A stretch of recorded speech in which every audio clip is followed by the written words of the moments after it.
in London. It's Art Deco. You don't get many Art Deco buildings in London, let alone Art Deco concert halls. So it is very, very nice on the inside. Beautiful contour. Worth a look at if you get a chance to see a performance there.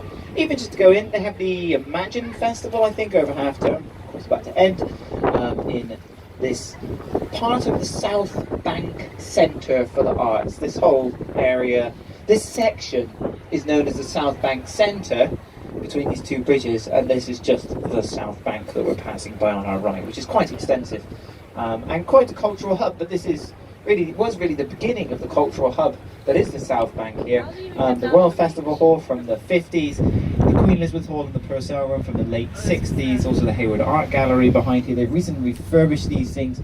They are brutalist buildings, and not everyone likes brutalist architecture. I can understand why they do look a bit blocky, these buildings, but I'm actually quite a fan. Quite like this kind of style of things, like modern architecture as well, and old stuff.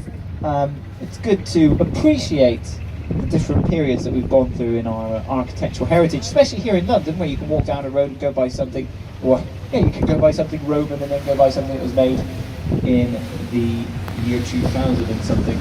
Pretty amazing.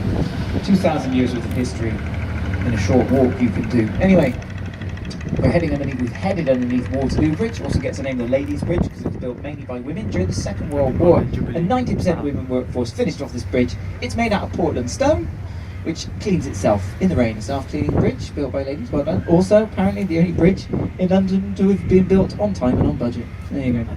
Well done. Good one. So over on the right there, that is the most infamous brutalist building in the city, if not the country, not the world. It is a very good example of brutalist architecture. That's the National Theatre. Prince Charles said of this building when he first saw it, was an ingenious way for them to introduce a nuclear power station into central London without getting planning permission. So yes, he didn't like it. He's a classical man, definitely, but it is an amazing theatre, and I cannot recommend this more, especially to see, you know, shows that may transfer to the West End. Not all of them will, but shows such as Warhorse, One Man, Two Governors, The Curious Incident of the Dog in the Night Time. What one transferred there recently? Home I'm Darling is one of the more recent ones that's gone to the West End for a little stint. So yeah, it's done, really does very well for itself, and tickets are affordable. That's why I'm saying this. Start at £15.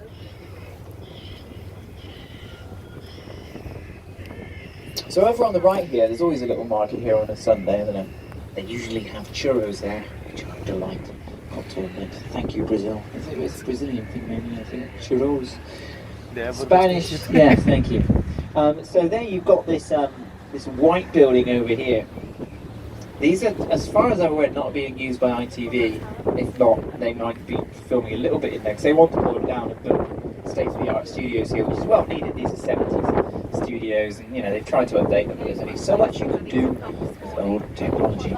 So they're wanting to rebuild all this. That's the old This Morning studio, that white building there, where last one in the row. And here it is, the area that everyone's coming here for now the sun's out, our 5-star beach resort on our right hand side. Look at that, anyone complaining? Just Sandcastle building. There you go. Well, you never know, someone will be out there later on in there. Two-piece, I'm sure, in February. Yeah, cancel your flights to Barbados now, folks. You don't want to go there in the summer, you want to come here. It does get lost to the tide twice a day. I will warn you, we had something stuck on one of the banks near the London Eye recently, so please be aware, if you're walking the banks of the Thames, just know what the tide is doing. If it's coming in and the tide is going up, probably don't want to be walking along a narrow strip of sand on the Thames, because you'll get stuck.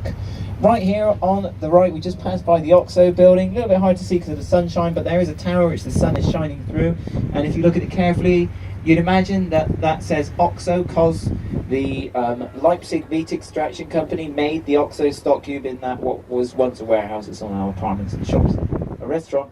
But yeah, the Leipzig meat extraction company built that tower on top of their building at a point in time when skyline advertising was in fact illegal in London. So they still built their tower. They said, we're going to build a tower with a few random geometrical shapes on it. So yeah, they made circles, crosses, put them in any old order, of course, and got away with it. I don't know which judge or whoever was looking over the planning permission believed that, but it's the best free advertising you can get in Londinium.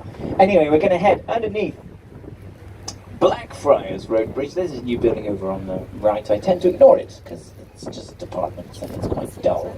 But this bridge, if you look on the, see where those pink granite columns are here? Look at those birds. I believe those are swans to your left. I didn't get the other ones. Herons? Right. Let's have a look on the other side, shall we?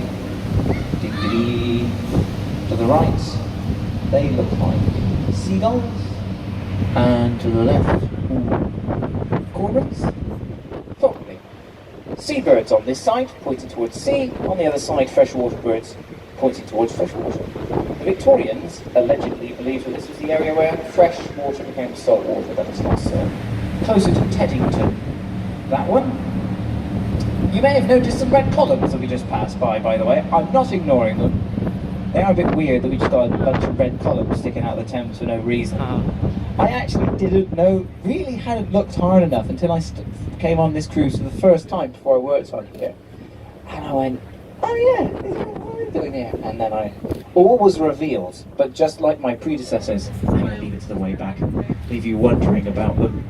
Anyway, we're going to head underneath the Millennium Bridge. The Millennium Bridge opened in the year 2000, only to close a day and a half after it opened because it suffered from something that they wanted to call they did call it synchronatic dissonance, which is basically a posh way to say that it wobbled. This is known as the Wobbly Bridge. To most, well, not to many people anymore. I think it's kind of lost that because it was a while ago, the year 2000.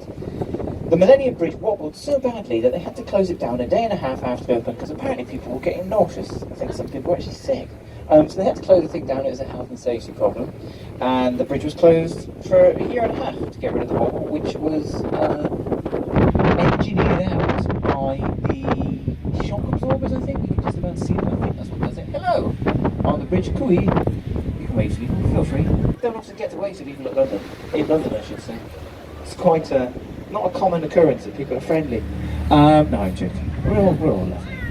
On the right, we have the Tate Modern Art Gallery in the old Bankside Power Station.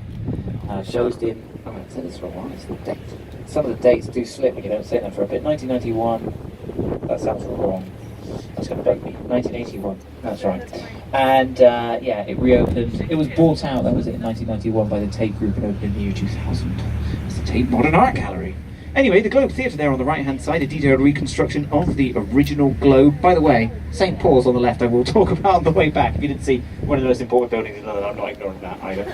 Anyway, the Globe Theatre made using wooden pegs to hold together the wooden beams in these hinge joints. They're all like, it's really interesting how they made it. Go there and do their tour. I haven't done it yet, but one of the people who works on this boat actually does the tours and I've read up on it. Really interesting, thatched roof, made specifically here in London for the Globe.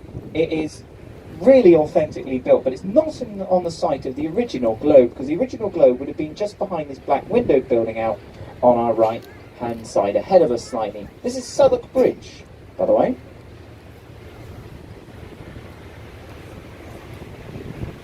So Southwark Bridge gets its name from the area of Southwark to the right, and there would have been many theatres in this area. The Swan, the Hope, the Rose, and the Globe itself. And the Globe, if you go over here, behind here, you will find a plaque to Shakespeare, and you will find sort of an area marked out in paving slabs where the Globe used to be. I've been there, it's quite interesting if you're interested in that kind of thing. But they used the foundations of the Globe and the Rose, which is next door. The site of that is actually underneath one of these modern buildings here. They had a look at all that, and they came together to build the new Globe, modelled on what they could find out about theatres back in those times. They tried to build it as specific as they could. Good place to be, eh? On a Sunday, in the sunshine at the Anchor Pub. Claims to be the oldest riverside pub in London, because there have been pubs there for some time, like the late 1400s, but they would have been different pubs, would have gone under different names. The one that really is usually known as the oldest pub in London is the Prospector Whitby, which is a bit further up Rio. Never been in that pub though. I've had it recommended to me. It's not as rough as it used to be.